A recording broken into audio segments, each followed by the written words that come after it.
Hi friends, నేను మీ అమ్మ ప్రవీణ్. మనకైతే మేడారం నుంచి రాగానే అంటే అంతకుముందే మనకు ఫోన్ చేసి చెప్పారు కాళేశ్వరం వెళ్ళాలి అని చెప్పేసి. నేను 8:30, 9 వరకు అట్లా వచ్చేస్తా అని చెప్పా. సరే వచ్చేయని చెప్పారు. 8 గంటల నుంచి ఫోన్ కొడుతూనే ఉన్నారు. కాకపోతే నేను 9:30 వరకు ఇంటికాడికి వచ్చేసిన. ఈ ఇంటి దగ్గర ఏం లేట్ చేయకుండా ధనాధన స్నానం చేసేసి మళ్ళీ బండి పట్టుకొని వచ్చేసాను అనమాట. వాళ్ళకి చలి పెడుతుంది కదా పరద కట్టు అని అంటే వాళ్ళ దగ్గరే పరద తీసుకుపోతే వాళ్ళు మేము అందరం కలిపి కట్టేశాను. కరెక్ట్గా 12కి అయితే బయలుదేరాను ఇంటి దగ్గర నుంచి. వాళ్ళు 10 గంటలకే 10:30కే అని అన్నారు, కానీ ఇక మొత్తం బయలుదేరేసరికి అయితే కరెక్ట్ 12 అయిపోయింది. కాకపోతే దోలు తీరుతుంది. ఎందుకంటే ఈ 3-4 డేస్ నుంచి కొంచెం రెస్ట్ లేకుండా అవుతుంది. కాకపోతే కిరాయి కదా, మనకి డబ్బులు వస్తాయి. అక్కడికి దగ్గర పోయిన తర్వాత రెస్ట్ తీసుకుంటున్నాను. అందుకే డెస్టినేషన్ దగ్గర పోయినాక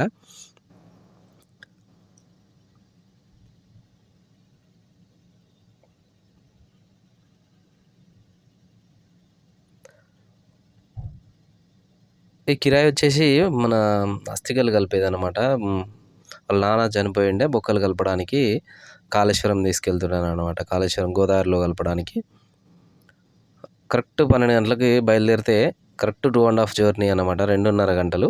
మా దగ్గర నుంచి వచ్చేసి మేము గుడపాటు పరకాల ఇది పరకాలేనండి. పరకాల నుంచి రైట్ తీసుకోవాలి. రైట్ తీసుకుంటే భూపాలపల్లి రోడ్ వస్తుంది. భూపాలపల్లి రోడ్డు నుంచి చక్కగా వెళ్ళొచ్చు అనమాట. అంతే, ఇక చక్కగానే వెళ్ళాలి.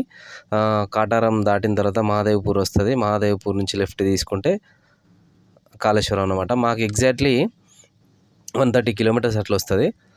భూపాలపల్లి చూడండి ఎంత నైట్ కరెక్ట్గా 1:30 అవుతున్నట్టుంది. అప్పుడు 1:15 అట్లా. మొత్తం భూపాలపల్లి మొత్తం అదే లైట్స్ అనమాట. 3 రంగుల లైట్లే మొత్తం. డివైడర్ అయితే చాలా పొడుగు ఉంటుంది అనమాట. భూపాలపల్లి చాలా పొడుగు ఉంటుంది. డివైడర్ ఎంత ఉందో అంతవరకు ఆ లైట్లు వెలుగుతూనే ఉన్నాయి. అందుకనే కావాలనే ఈ వీడియో తీశాను. మళ్ళీ కలర్ లైట్లు, అది 3 కలర్లు. ఇది జాతీయ జెండా కలరా లేకపోతే కాంగ్రెస్ కలరా అనేది మనకు తెలియదు, మీరే ఇమాజినేషన్ చేసుకోండి.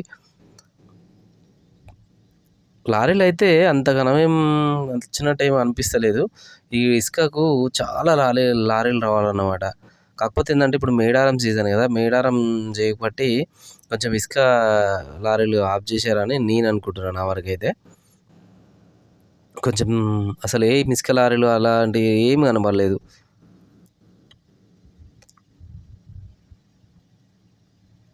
ఇది కాటారం దగ్గరకు వచ్చాము అనుకుంటా.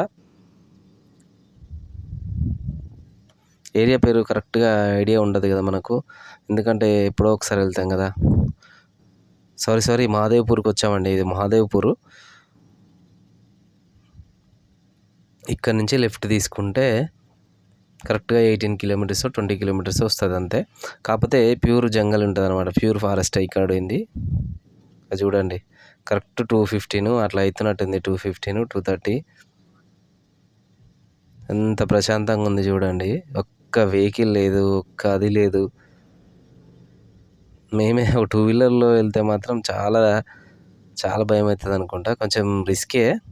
సడన్గా ఏదైనా జంతువు వచ్చినా లేకపోతే సరే జంతువు వచ్చినా రాకుండా ఇంత నైట్లో కొంచెం కష్టమే. దానికి నైట్ వచ్చి అయితే యాక్చువల్గా నేను ఇప్పటివరకు అయితే చూడలేదు. ఎవరైనా ఆ టెంపుల్ దగ్గర పడుకొని మార్నింగ్ లేచి అక్కడి గోదావరి దగ్గరికి వెళ్ళి అస్థికలు కలిపేసి మళ్ళీ రిటర్న్ ఏదైనా ఫారెస్ట్లోకి ఏదైనా చెట్టు కిందికి అట్లా పోయి వండుకొని తినేసి వెళ్ళిపోయేది. కానీ అన్నవాళ్ళు నార్మల్గా వాళ్ళ తరపు వాళ్ళు ఎవరైనా చనిపోయినా వాళ్ళ బంధువు వాళ్ళ వెళ్ళైనా ఖచ్చితంగా వచ్చి రూమ్ తీసుకుంటారంట. వీళ్ళు కూడా చలికాలం కదా, చలి పెడుతుంది అని చెప్పేసి వచ్చేసారు. రూమ్ని అయితే తీసుకున్నారు. అదొక మంచి ఫెసిలిటీ అనిపించింది నాకు. వస్తువులు అక్కడ పెట్టేసి కూడా వెళ్ళాను చూడండి. అయితే రూమ్ తీసుకోవడం మాత్రం మంచిగా అనిపించింది. ఎందుకంటే ఆ చలిలో పడుకోవడం కొంచెం ఇబ్బంది. పిల్లలు వాళ్ళు వీళ్ళు ఉన్నారు కదా. నేను కూడా పొద్దున్నే లేచి బ్రష్ అయితే వేసిన, కాసేపు మంట పెట్టిరు, మంట కాడ కూర్చొని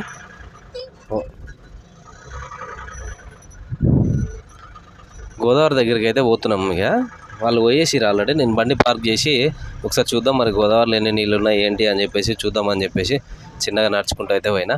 కాకపోతే ఏంటంటే గోదావరిలో నీళ్ళు అంతగానమేం అనిపించలేదు. మొన్నటి వరకు వర్షాలే కొట్టినాయి. కాకపోతే మరి గోదావరి అయితే అంత వారట్లేదు. ఈ కమాన్ కూడా రీసెంట్గా కడుతుర్రు, అంతకుముందు లేదు. నేను చాలాసార్లే పోయినా, కిరాయి పర్పస్లో చాలాసార్లు పోయినా కానీ కమాన్ లేకుండా ఇప్పుడిప్పుడే స్టార్ట్ చేశారంట కమాన్ అనేది. ఇది చూడండి, గోదావరి చూపిస్తాను ఒకసారి.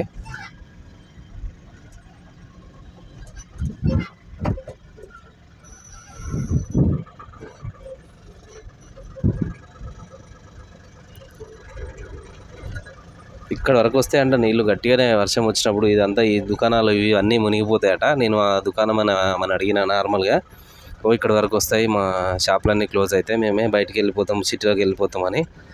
అది చూడండి, అక్కడ కార్యక్రమాలు జరుగుతున్నాయి అన్నమాట. ఇట్లనే అస్థికలు కలుపుకున్న వాళ్ళందరూ మ్యాట్ల కింద కూర్చొని పూజలు చేసుకొని వస్తారు. కాకపోతే పండిట్లకు మాత్రం బీభత్సమైన రేట్లు బాగా తీసుకుంటారంట. 4,000 అంట అది మొక్కలు కలపనీకి, మంత్రాలు చదివితే. బాగా ఓవర్ ఉంది అని చెప్పేసి మన వాళ్ళు అంటారు. కాకపోతే నాకు తెలుసు అక్కడ అట్లే ఉంటుంది. నేను ఎప్పటికీ నార్మల్గా చూస్తూ ఉన్నా. ఇక సిట్టింగ్లో అయితే కూర్చున్నారు. ఎక్కడికి పోయినా ఇది కామనే కదా, కూర్చున్నారు. కాకపోతే నేనైతే తాగను, డ్రైవింగ్లో అసలే తాగను. నార్మల్గా నన్ను అడిగారు, లైట్ బీర్ తీసుకుంటావా అట్లా ఇలా, నేను తాగను అని చెప్పా. ఇంటి దగ్గర తాగుతా, కాకపోతే ఏంటంటే డ్రైవింగ్లో మాత్రం అసలే తాగను, అవసరం లేదు నా వద్దన్నా. కాకపోతే ఇంటికి పోయిన తర్వాత చూద్దాంలే అని చెప్పేసి మాట్లాడినా.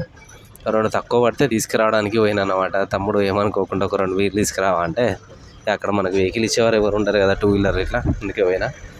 ఇప్పుడు చూడండి, ఇంతసేపు రైట్ సైడ్లో ఒక రూట్ చూపించిన కదా మీకు, అది సిరోంచ మహారాష్ట్ర రూట్ అనమాట. ఈ లెఫ్ట్ సైడ్లో బస్ స్టాండ్ అనమాట. ఇప్పుడు మనం వెళ్ళేది గోదావరి రూటు, అది డెడ్ ఎండ్. ఇక గోదావరి అంటే డెడ్ ఎండ్ కదా అక్కడ వరకు. సిరోంచ అంటే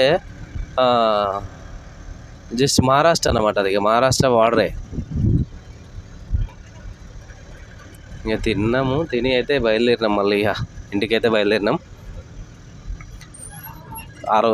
ఇంతకుముందు నైట్లో చూపించినాం మీకు మాధవపూర్ ఫారెస్ట్ అని.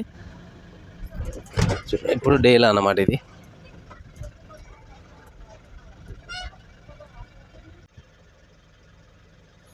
అనమాట. ఇప్పుడైతే 4:30కి అట్లా బయలుదేరాం మేము. అన్న వాళ్ళ అట్లా లాస్ట్ కూర్చున్నాడు రెడ్ షర్ట్, అన్న వాళ్ళ నాన్న చనిపోయిండు అనమాట. అస్థికలు కలపడానికైతే వచ్చినాం. అయితే 4:30కి బయలుదేరిన నేను కరెక్ట్ 2.5 అవర్స్లో ఉంటాము. ఒకసారి ట్రాఫిక్ టైం కదా, 7:30 వరకైనా ఉంటాము అని చెప్పేసి అనుకున్నా. కాకపోతే ఏంటంటే చాలా ఇబ్బంది అనిపించింది. చాలు ఆగినాం అనమాట. ఒక 4-5 టైమ్స్ ఆగాల్సి వచ్చింది. తప్పదు కదా, వాళ్ళు ఆపమన్నప్పుడు ఆపాలి కాబట్టి చాలా లేట్ అయిపోయింది. 8:30 అయింది నేను వచ్చేసరికి. జస్ట్ 4 అవర్స్ పట్టింది మొత్తము. మళ్ళీ సాయంత్రం అయ్యేసరికి ట్రాఫిక్ కూడా బాగానే ఉంది.